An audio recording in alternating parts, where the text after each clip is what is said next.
Président de la République, Messieurs les ministres d'État, Mesdames, Messieurs les ministres, Mesdames, Messieurs les représentants et représentantes de la représentation nationale,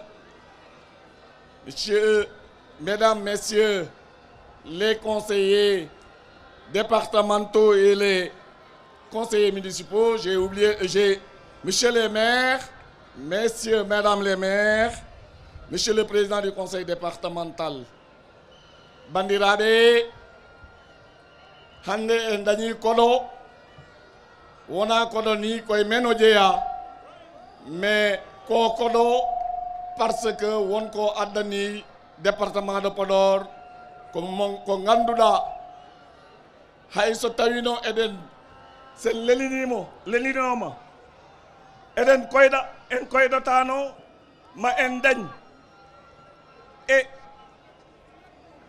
9 ans de Macky Sall woni e présidence infrastructure uji de wonde ɗo e nder département de Podor.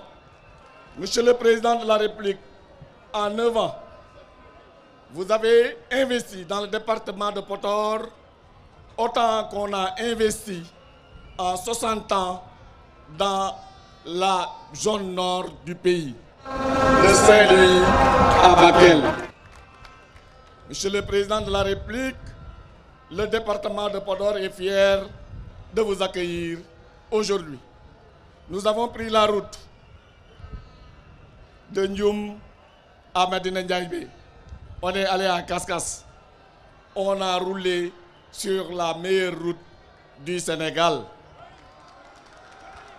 Monsieur le Président de la République, vous avez inauguré la route Ndioum Halwar Demet. Là aussi, en termes de qualité, c'est la meilleure route du Sénégal. Monsieur le Président, rien que dans la commune de Thiès, dans la commune de Ndioum, excusez du lapsus, je suis de Thiès et de Ndioum, je suis le Caïrien du Taureau. Monsieur le Président de la République, vous avez fait de Ndioum la plus grande ville du Fouta. En 2012, quand vous venez, la ville de Ndioum représentait le quart de la ville de Ndioum actuelle. Cela veut dire que vous avez multiplié par 4 la ville de Ndioum. Vous avez multiplié par 4 la ville de Ndioum en termes de population. Vous avez multiplié par 4 la ville de Ndioum en termes d'investissement. Vous avez multiplié la ville de Ndioum par 4 en termes de vision, en termes de connexion par rapport au reste du pays.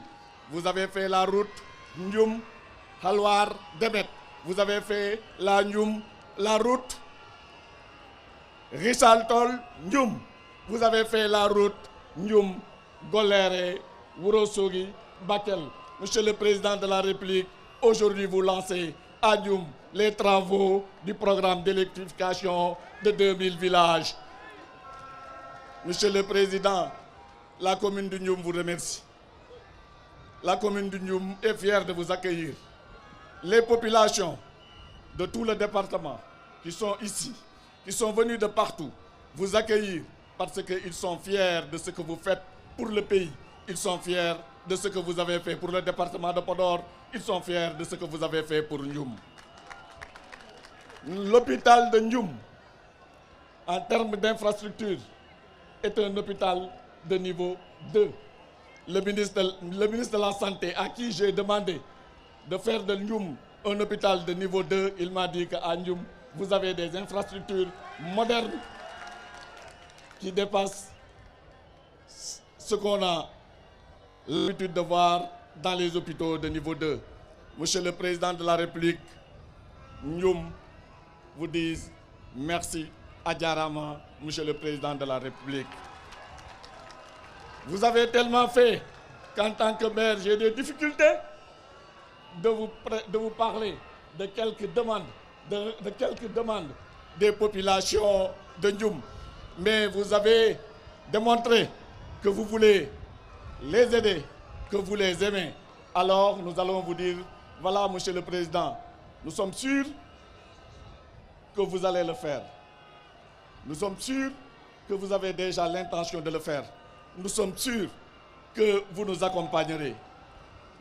Les villageois, les paysans de Ndioum me demandent de vous dire qu'ils ont envie de vous demander de refaire l'aménagement de leur périmètre agricole qui aujourd'hui est de 500 hectares.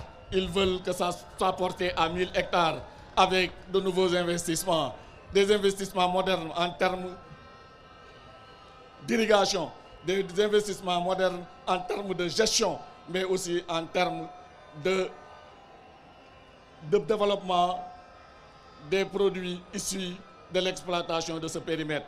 Monsieur le Président de la République, une doléance de Ndioum, basée uniquement sur le fait que, en 9 ans, vous avez multiplié nos capacités par 4.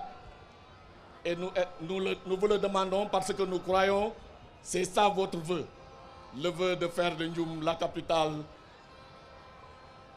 de la future région de Podor.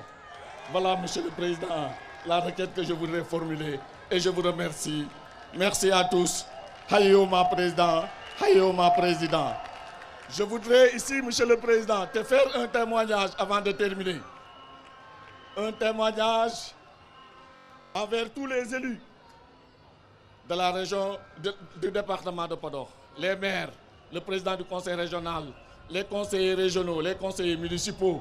Ils m'ont demandé de vous dire qu'ils vous ont accueillis dans l'unité. Ils vous ont accueillis parce que vous leur avez fait beaucoup d'honneur.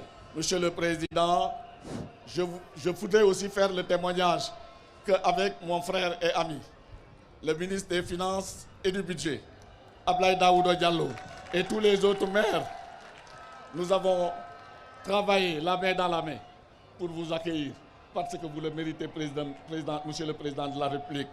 Et nous vous disons que lors des prochaines élections locales, nous porterons le score de la coalition Ben Bokk Yakaar à 99%, après les 95% obtenus au présidentiel de 2019.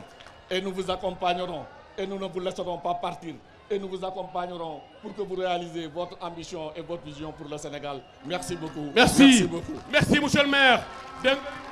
Merci. Merci beaucoup, monsieur le maire. Nee na fii ñëpp booloo nañu nekk benn.